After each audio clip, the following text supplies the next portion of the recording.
British प्रणाली में हम फुट के बारे में बात करेंगे।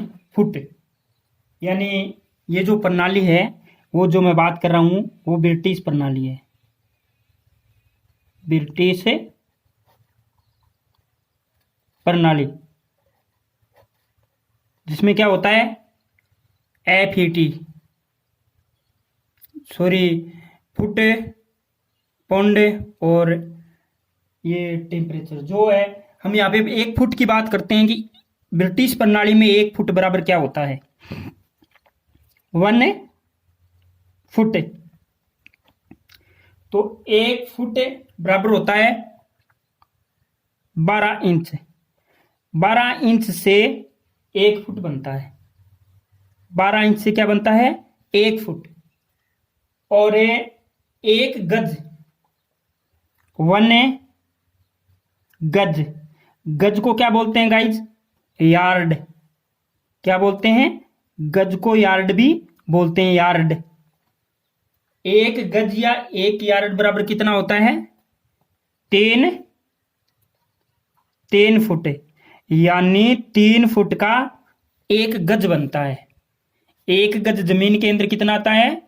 अगर 1 गज की बात करें कि 1 गज कितना होता है, तो 3 फुट बाई 3 फुट का 1 गज होता है। यानी 1 गज में 3 फुट होते हैं। अगर इंच की बात करें तो 1 गज में, 1 फुट में कितने इंच होते हैं, 12 इंच से। तो 3 फुट में कितने इंच हो गए, 36 इंच। आपके डायरेक्ट सीधा सा क्वेश्चन पूछा जा सकता है कि 1 गज या 1 यार्ड में कितने इंच होते हैं। तो आपको ध्यान में रखना है 36 इंच होते हैं, क्योंकि 1 गज बराबर होता है 3 फुट। ओके, आगे अगर बात करें 1 मील, मील और किलोमीटर, मील और किलोमीटर के बीच में संबंध को देखें तो 1 मील बराबर क्या होता है, 1 मील बराबर होता है 1.609 किलोमीटर। इसको ऐसे भी लिख सकते हैं, किलोमीटर। Okay guys. और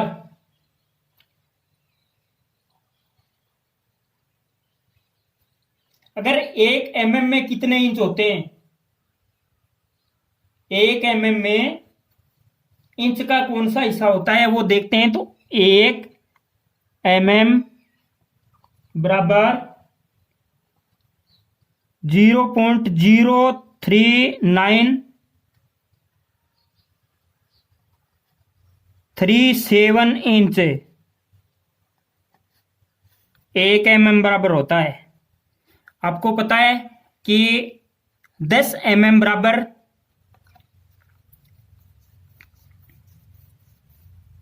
10 mm बराबर क्या होता है, 1 सेंटीमीटर होता है। 10 mm बराबर क्या होता है, 1 सेंटीमीटर होता है। और 1 फुट में इंच कितने होते हैं, 12 होते हैं। यानी 10 से मान थोड़ा ज्यादा है, तो ये है, ये कम आएगा। 1 mm बराबर कितना हो गया, 0.03937। ये एक्चुअल वैल्यू है। ओके गाइज, हम आगे बात करें कि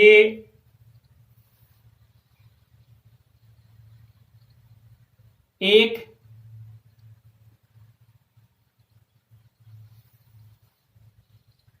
हम आगे बात करें थोड़ा सा पौंड की या टन की बात करें। पौंड की बात करें तो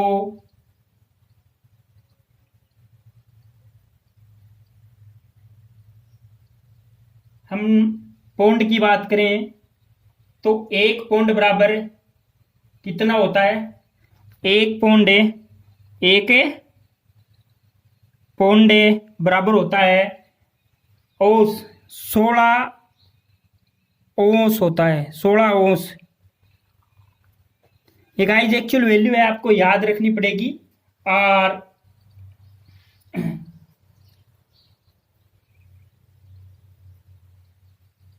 एक क्विंटल 100 किलोग्राम होता है गाइज। एक मीट्रिक टन है, अगर टन की बात करें तो टन के अंदर 1000 किलोग्राम होता है। ये सिंपल वैल्यू है गाइज, आपको ध्यान में रखनी है।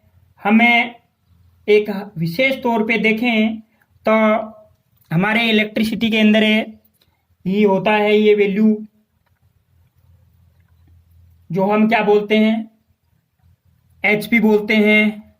1 HP, तो 1 HP की वैल्यू कितनी होती है? बात किसकी हो रही है? ब्रिटिश की। तो ब्रिटिश प्रणाली में तो 1 HP बराबर होता है 746 वाट, और मीट्रिक प्रणाली में होता है एक मीट्रिक प्रणाली में होता है 1 HP बराबर 735.5 वाट।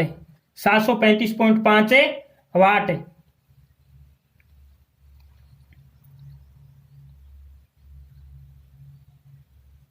एक वाट किसके बराबर होता है? 1 वाट, 1 वाट किसके बराबर होता है?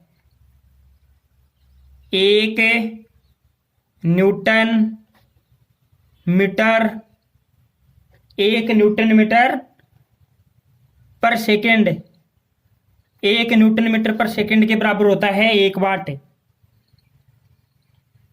ओके, तो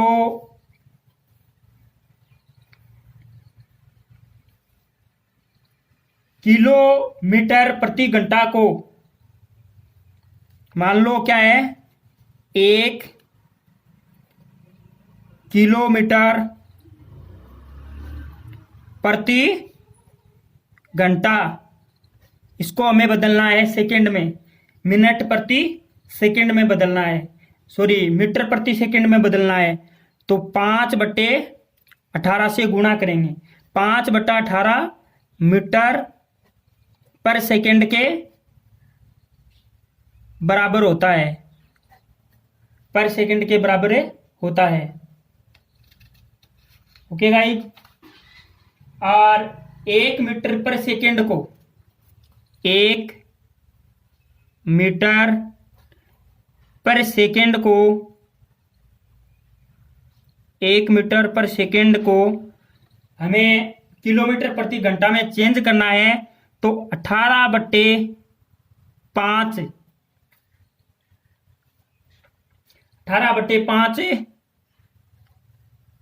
किलोमीटर प्रति घंटा, किलोमीटर प्रति घंटा। अगर मीटर प्रति सेकंड को किलोमीटर प्रति घंटा में बदलना है तो अधिक वैल्यू, यानी 18 में 5 का भाग देते हैं तो 18/5 है, 18/5 है, वो 5/18 से ज्यादा होता है। तो हमें कम से ज्यादा में बदलना है तो ज्यादा वाला होगा, और ज्यादा से कम में बदलना है तो कम वाला होगा, यानी 5/18 होगा। ये संबंध आपको याद ध्यान में रखना है, ये संबंध है, ये आपको ध्यान में रखना है।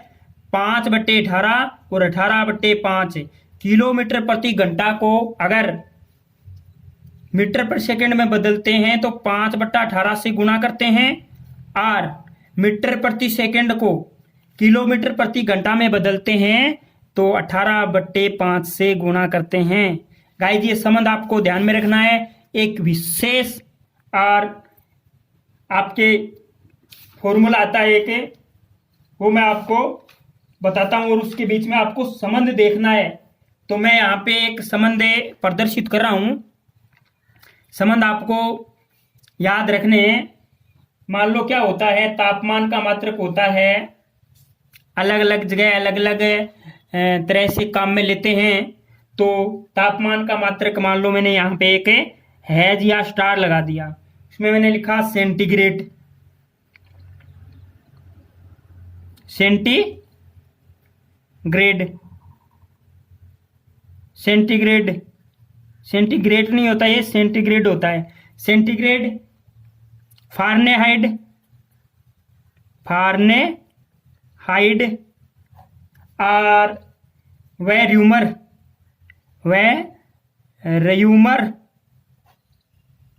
के मध्य संबंध। ये फॉर्मूला जो मैं आपको लिखवा रहा हूं ये आपको याद रखना है। इसके ऊपर कोई ना कोई क्वेश्चन पूछा जाता है, कोई ना कोई न्यूमेरिकल आता ही है। तो गाइज आप ध्यान रखिएगा। और यहाँ पे होता है डिग्री सेल्सियस, ये सेल्सियस है, यही सेंटीग्रेड है, बट्टे 5 बराबर 0 डिग्री फारेनहाइट -32 बट्टे 9 बराबर 0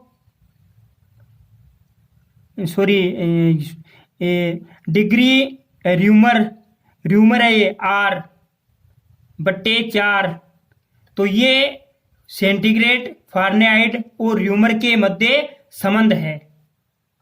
ओके गाइज, तो अगर आपको पूछ ले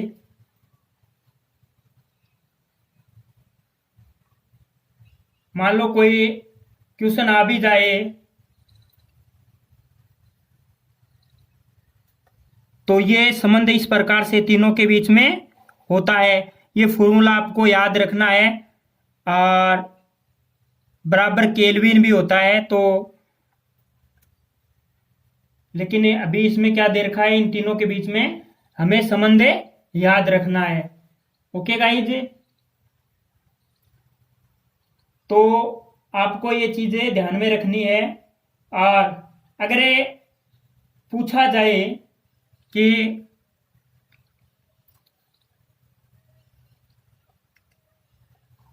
आपको कोई क्वेश्चन है इस प्रकार से पूछा जाए कि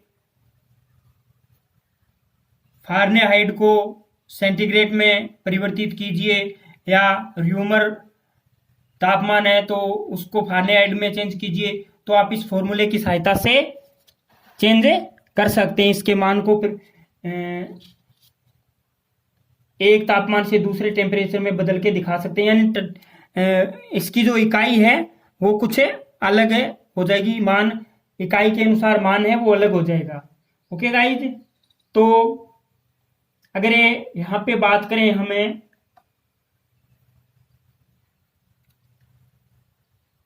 जीरो डिग्री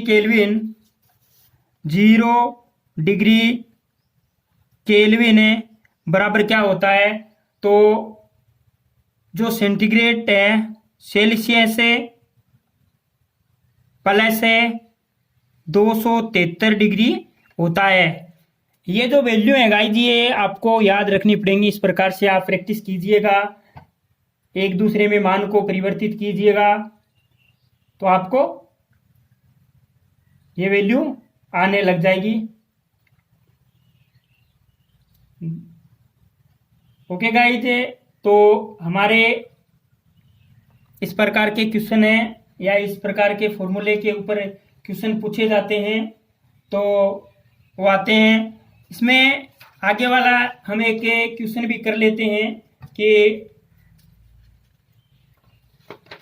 किस प्रकार से संबंध होता है। एक इसमें एक क्वेश्चन तय कर लेते हैं कि 32 डिग्री फारेनहाइट तथा 212 डिग्री फारेनहाइट को सेंटीग्रेड में बदलिए। तो हम यहाँ पे देखते हैं 32 डिग्री फारेनहाइट को F से डिनोट करता हूं तथा 212 डिग्री फारेनहाइट को डिग्री सेल्सियस में परिवर्तित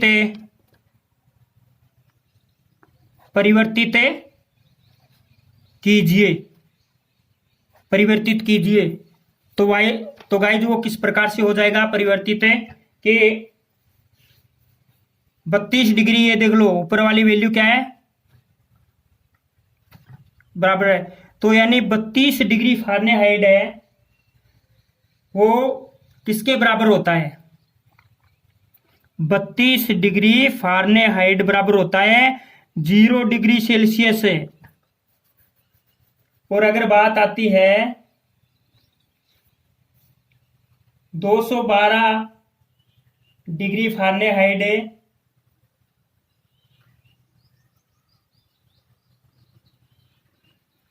212 डिग्री फ़ारेनहाइट, तो इसका मान कितना हो जाएगा? 100 डिग्री सेल्सियस।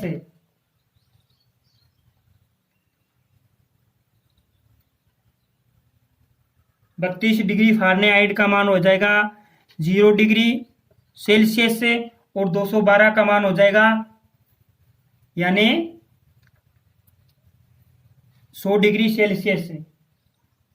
तो गाइस इस प्रकार से हमें ये मान है वो याद रखना है, और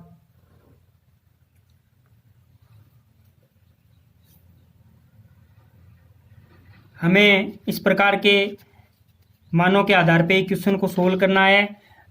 ओके गाइज, तो यहाँ पे एक छोटा सा और न्यूमेरिकल दे रखा है, छोटी वैल्यू है, हम उसको बदलते हैं। मान लीजिए कोई एक क्वेश्चन है यहाँ पे, उसमें ये दे दिया कि 0.975 मिली एम्पियर को माइक्रो एम्पियर में बदलें, माइक्रो एम्पियर में बदलें। तो हम किस प्रकार से करेंगे कि मिली का मान होता है 10 की घात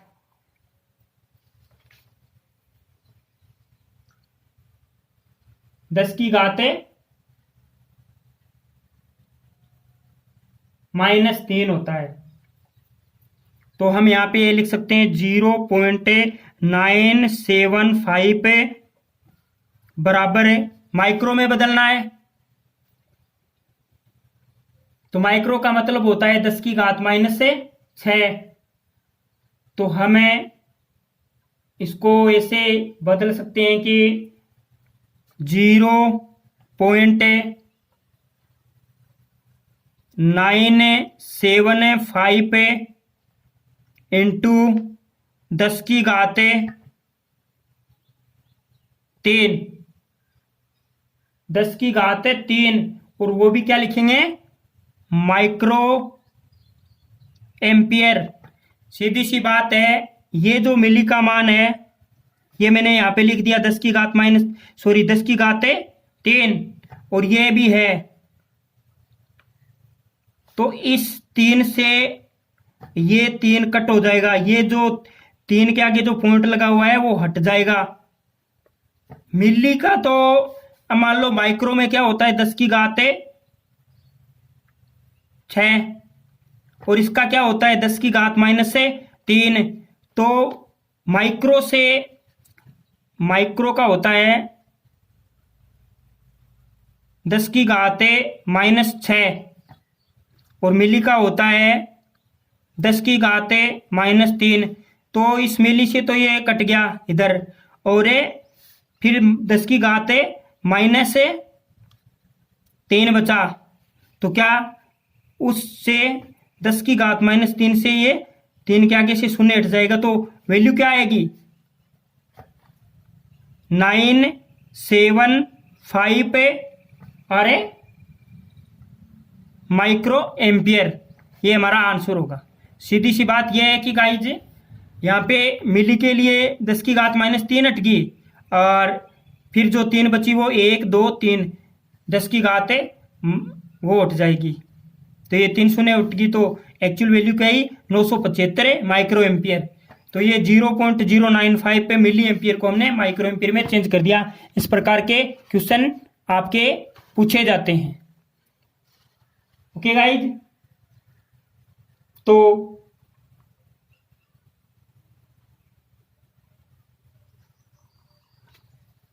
आगे अगर कोई और क्वेश्चन करवाऊं मैं आपको, तो कुछ ऐसा ही होगा कि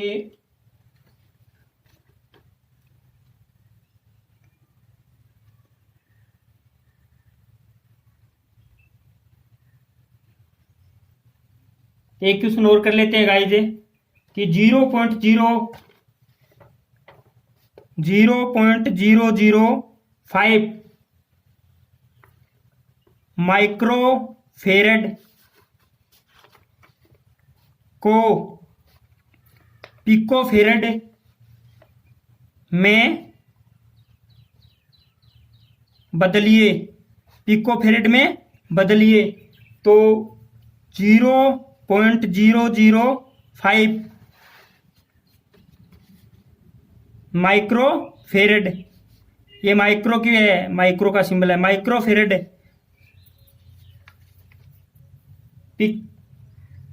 माइक्रो की वैल्यू मैंने क्या बताई 10 की घात 6। तो गाइस यहाँ पे 0.005 है इंटू 10 की घात 6 और पिको फेरेड।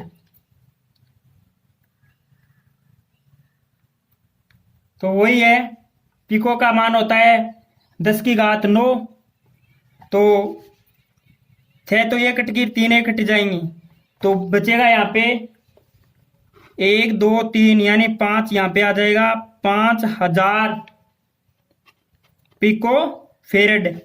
ये हमारा आंसर होगा।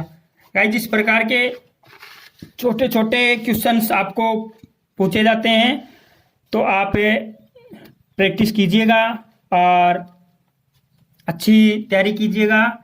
ओके गाइज, मैं आपके लिए कुछ और टॉपिक जो बच गए हैं उसके लिए वीडियो लेके आऊँगा, और आप इस प्रकार के क्वेश्चनों पे बुक से प्रैक्टिस करें। हो सकता है कोई दिक्कत हो तो आप पूछ लेना गाइज, ताकि आपके कोई प्रॉब्लम हो तो सोल्व हो जाए। और एक विशेष से आप लोगों से अनुरोध है मेरा कि आप ड्राइंग की भी बिल्कुल अच्छी तैयारी कीजिएगा। अगर किसी के कोई दिक्कत आती है तो वो मेरे को कमेंट करके पूछ सकते हैं। ओके गाइस, थैंक्स, आज के लिए इतना ही। ओके थैंक्स, धन्यवाद।